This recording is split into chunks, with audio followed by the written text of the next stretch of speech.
हैं। ये किसको नहीं पता कि पाकिस्तान दिवालिया हो गया। ये अभी कल class at the moment bankrupt and it is not a going concern the balance जो आप इस वक्त अगर इसको अकाउंटिंग टर्म में बनाएंगे तो ये कंट्री बैंकरप्ट है। जब आप पहले डिसाइड कर लें कि यार ठीक है ये आज बैंकरप्सी पे हम चले गए और इसके आगे हमें चलना है, ये ज़्यादा बेहतर है बनस्बत इसके कि आप कहेंगे जी ठीक है अच्छा चल रहा है जी, मैं बड़ा अच्छा, मैं ये कर दूंगा, मैं ये कर दूंगा, मैं ये ले आऊंगा वो ले आऊंगा।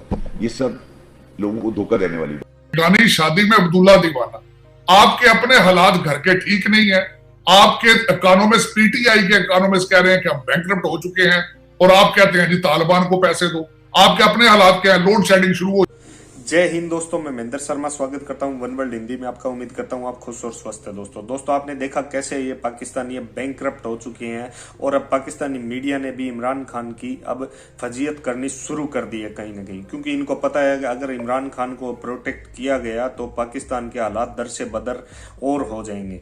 और कैसे ये पाकिस्तानी अपनी न सोच के बारी बारी में हर जगह जिक्र और डिस्कशन करते रहते हैं कि अफगानिस्तान का क्या होगा, अफगानिस्तान का क्या होगा, जबकि ये बात ये सही हो रही है। साजिद तरार भी बोल रहा है कि बेगानी शादी में अब्दुल्ला दीवाना इसलिए हो रहा है क्योंकि खुद के हालात संभल नहीं रही है और अब तो इनको एक एटमी मुल्क कहने में भी शर्म आने लग गई है। तो दोस्तों देखिए ये डिबेट और डिस्कशन, आपको पता चलेगा कैसे पाकिस्तान दूसरे के मामलों में टांग अड़ा के आज किस स्थिति पे पहुंच गया है, क्योंकि पाकिस्तान की खुद की अवाम आज इतनी तंग और परेशान हो चुकी है इमरान खान से कि वो अपना खाने पीने का भी साधन सही से जुटा नहीं पाती है। तो दोस्तों देखिए डिबेट और कमेंट में अपनी प्रतिक्रिया जरूर दें। लास्ट में आपसे रिक्वेस्ट करूंगा, चैनल पे नए हैं चैनल को सबसे पहले सब्सक्राइब कीजिए, लाइक शेयर कमेंट जरूर कीजिए। दोस्तों जय हिंद, वंदे मातरम, भारत माता की जय। दोस्तों इसके अंदर आप मुझे ये बताए ना, कहते हैं कि बेगानी शादी में अब्दुल्ला दीवाना,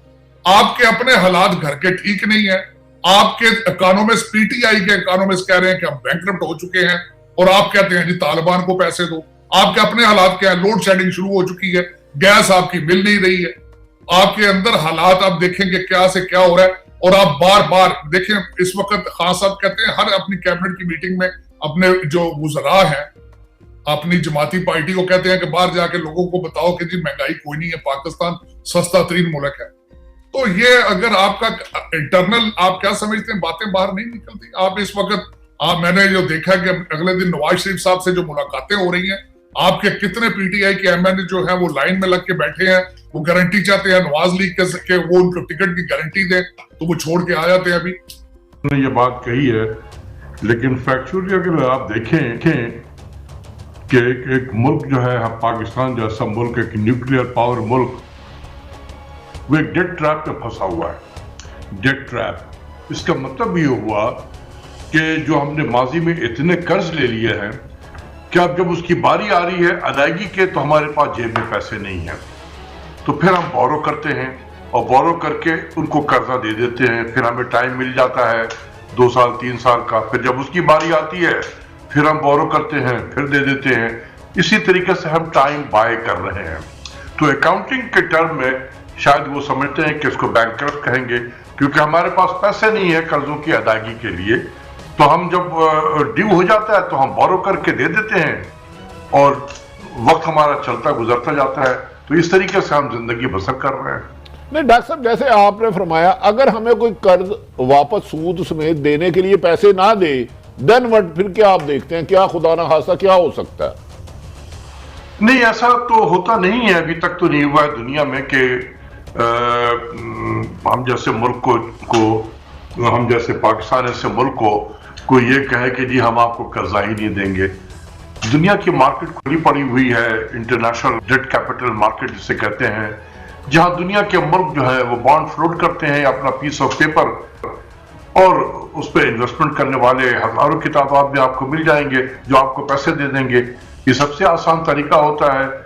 ये दुनिया के बाकी ममालिक तो IMF के पास या वर्ल्ड बैंक के पास पैसे के लिए तो नहीं जाते हैं, वो इसी तरीके से। आप शबरजादी साहब से साथ इत्तेफाक नहीं करते कि खुदा ना खास्ता ऐसी कोई बात नहीं है बैंकरप्सी वाली?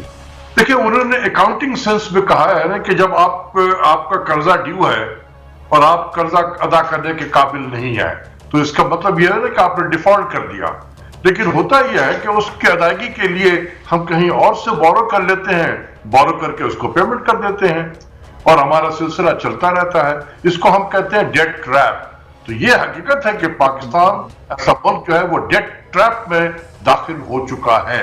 अच्छा डॉक्टर साहब, ये मैं एक और, आप वाहिद हमारे मेशदान हैं कि जिन्होंने मीडिया पे आके वाशिंगटन कंसेंसस का नाम भी लिया, कम से कम इतना हम देखते हैं आपका कंट्रीब्यूशन। और मेरा सवाल आपसे ये है कि बहुत से मफरूजे उड़ गए न्यू लिबरल इकोनॉमिक्स के, ट्रिकल डाउन नहीं हुआ, गरीब गरीब से तर हुआ, अमीर अमीर तर हुआ, प्राइवेटाइजेशन जो है उसने हमारे मुल्क में कार्टल्स बना दिए, और उन कार्टल्स क्या तो हुकूमत यरगमाल है। हम स्ट्रक्चर्स पर रीथिंक क्यों नहीं करते और बहस क्यों नहीं करते हमारे मेशदान? डॉक्टर साहब, मैं आपको दाद देता हूं काजी साहब, आपको न्यू लिबरल इकोनॉमिक ऑर्डर का भी पता है, आप वॉशिंगटन कंसेंसस का भी जिक्र कर रहे हैं। मेरा नहीं ख्याल है कि किसी भी हमारे एंकर पर्सन को इन सब चीजों से वाकियत है, तो ये मैं आपको दाद देता हूं इस हवाले से। देखें, बात यह है कि इसको कौन करेगा? हम जैसे तरक्की पजीर मुल्क है, हम तो नहीं कर सकते। ये थिंकिंग जो है ये इंटरनेशनल लेवल पे होनी चाहिए।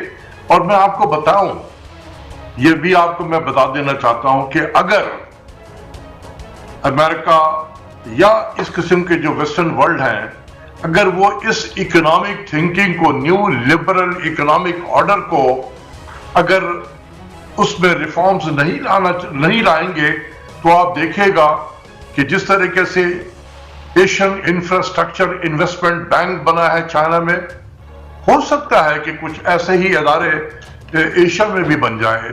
मिसाल के तौर पे एशियन मॉनेटरी फंड है, वो भी बन सकता है। तो फिर जब इन अदारों की तरफ जाएगा कौन? तो ये इनके अपने मफाद में है कि जो हम जैसे तरक्की पजीर मुल्कों को अपने काबू में रखते हैं किसी न्यू लिबरल इकोनॉमिक ऑर्डर के जरिए से, तो ये लोग फिर किसी और तरफ देखेंगे। तो मेरा सिर्फ ये कहना है कि ये बड़े बड़े जो मुल्क हैं, पावरफुल मुल्क हैं, ये लोगों को, हम जैसे तरक्की पजीर मुल्कों को मजबूर न करें कि हम किसी और तरफ देखना शुरू कर दें। कबल इसके कि हम देखना शुरू कर दें कोई ऐसा इदारा आ जाए, उससे बेहतर यह है कि ये अपने अंदर रिफॉर्म्स पैदा करें। हमें रिफॉर्म्स के लिए लेक्चर ना दे, पहले अपने अंदर रिफॉर्म्स करें, फिर हमें लेक्चर दें आके। डॉक्टर साहब, मैं अपना वजीर आजम पाकिस्तान को कोट करूंगा। जब उनका इलेक्शन हो रहा था, उन्होंने कहा था कि दावा किया था कि मेरे पास जो इकोनॉमिक एक्सपर्ट है इंटरनेशनल स्टैंडर्ड में, उनमें एक नाम उन्होंने लिया था आतिफ मियां का। मैं उनका एक इंटरव्यू सुन रहा था 3 साल पहले। उन्होंने कहा पाकिस्तान का जो इशू है वो कर्जा नहीं है, पाकिस्तान का इशू ये है कि जो हम कर्जे लेते हैं वो नॉन डेवलपमेंटल होते हैं। मतलब हम कर्जे लेके तरहाएं तरुहें दे के सियासत चला रहे हैं। अगर कर्जे हम ऐसे लें कि हम उससे डेवलपमेंट करें, पैसा बनाएं और उनका कर्जा वापस कर दें, तो आप इस थ्योरी को किस तरह समझते हैं? देखिए, टेक्स्ट बुक में तो ये बिल्कुल सही कहते हैं, और वो है भी एक प्रोफेसर आदमी, तो उन्होंने किताबों में जो लिखा हुआ है बिल्कुल सही उन्होंने कहा है कि हम कर्जे लेकर जो है नॉन डेवलपमेंट, जी हाँ, नॉन डेवलपमेंट या डे टू डे एक्सपेंडिचर में लगा देते हैं और तरक्याती प्रोग्राम में नहीं करते हैं, कुछ एसेट क्रिएट नहीं करते हैं, अपनी इकोनॉमी को मजबूत नहीं करते हैं कि जिससे वो आप डेट की सर्विसिंग कर सकते हैं। तो ये किताबी बातें हैं, अच्छी लगती हैं किताबों में।